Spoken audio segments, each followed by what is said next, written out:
اوعى تختار نوع المغنيسيوم اللي انت هتشتريه غلط عشان ما يحصلكش مشاكل.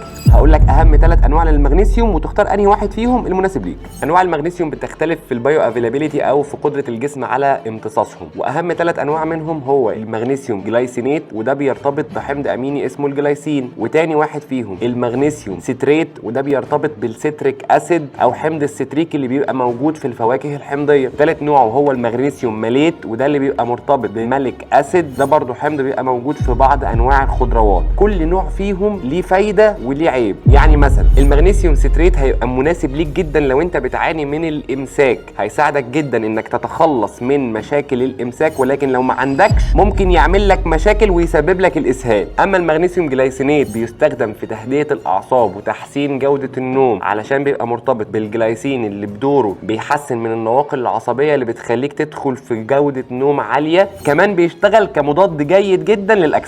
ثالث واحد وهو المغنيسيوم ماليت وده بيستخدم غالبا في حالات الفايبروميالجيا لانه بيساعدهم جدا ان هم يخففوا من الام العضله. وعشان تعرف تجيبهم منين هتدخل على موقع دايت اند تشيت اللي ظاهر قدامك على الشاشه وتختار اورجانيك نيشن لان هو بيصنع لك ال3 انواع. تكتب كود خصم DC10 علشان تاخد خصم اضافي على افضل نوع مناسب ليك.